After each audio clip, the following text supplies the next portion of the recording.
Alors, 1989 est une date importante dans la vie astrologique française, puisque c'est une date qui a été revendiquée au bénéfice d'André Barbeau, qui avait annoncé, qui avait pointé comme ça, sans aucune autre précision, dès 1955, donc 34 ans plus tôt, dans Défense illustration de l'astrologie, cette date comme une date marquante liée à la conjonction Saturne-Neptune.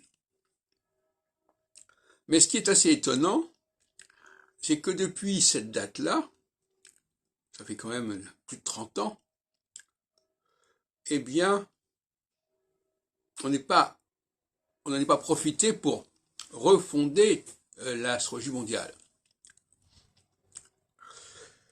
et y voir un repère. Alors moi, dans mon travail en astrologie exolse, c'est une évidence. Il y a, à partir de ce point de départ, toute l'astrologie mondiale pouvait être constituée. Mais pas forcément sur la base du cycle Saturne-Neptune, c'est évident. J'ai noté quelques éléments de ce genre ce matin.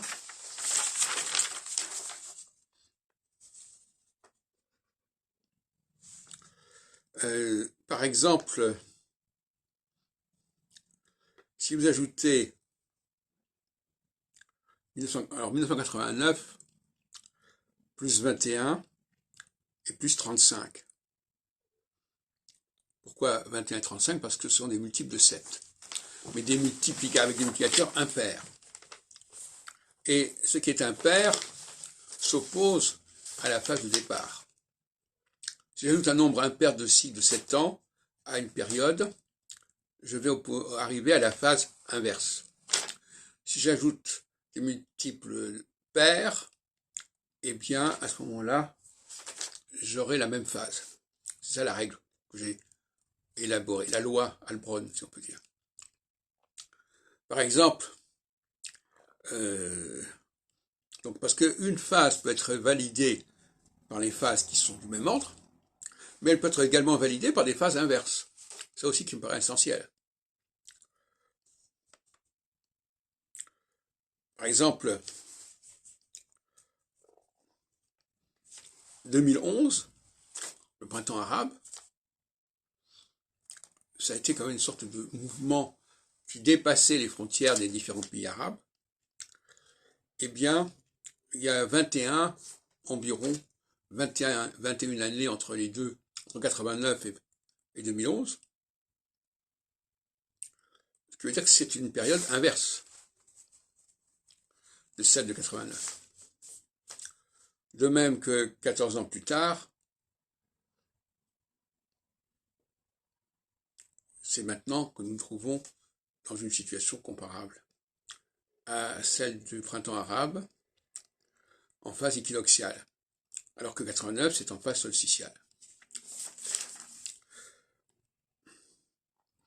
Alors là nous avons une dualité essentielle pour l'astrologie, unité, diversité, unité, diversité, unité, le U et le M que j'avais déjà mis en exergue dans mon livre qui est pour l'astrologie 76, le M et le U. On trouve d'ailleurs curieusement dans le nom de mon association originellement, Mouvement Astrologique Unifié, le MAU. Et on peut prendre d'autres exemples d'équinoxialité, donc toujours en dialectique avec 89, après nous y reviendrons. 1954, la création de la communauté européenne charbon-acier, typiquement équinoxiale, eh bien, c'est 34 ans, 35 ans avant 89. Et donc, là encore, c'est un cycle de 7 ans, mais toujours avec un multiplicateur impair, donc c'est l'opposé. 89, c'est l'opposé de 54. Donc, dans un cas, on a la décomposition d'un ensemble, le pacte de Varsovie, de l'autre côté, on a la constitution d'un autre ensemble à l'ouest de l'Europe, cette fois-ci, et etc., etc. On pourrait passer à d'autres exemples inverses. Par exemple, le Brexit, par exemple. Le Brexit a lieu en 2016. Si vous ajoutez 11 ans plus 16, ça fait 27. 27, 28, c'est le cycle de Saturne. Donc là, on a quelque chose du même ordre. Saturne, pour le Brexit, retrouve la même configuration qu'en 89. Et ça aurait pu être prévu et annoncé. De la même façon, en 1942, la rupture du pacte germano-soviétique, avec l'invasion par Hitler de la Russie, alors qu'en 1939, on avait signé un pacte qui avait permis l'invasion de la Pologne, eh bien, c'est 47-48 ans avant 89. Alors, dans le milieu astrologique, on pourrait aussi trouver des choses.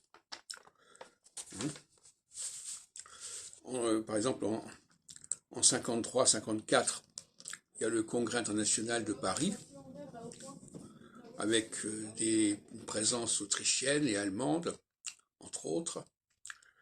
Et en 78, j'organise des congrès internationaux à Lille, à Bruxelles, à Luxembourg et à Londres. Donc on a aussi un phénomène du même genre, c'est-à-dire des phases équinoxiales qui impactent le milieu astrologique français et international et européen en tout cas.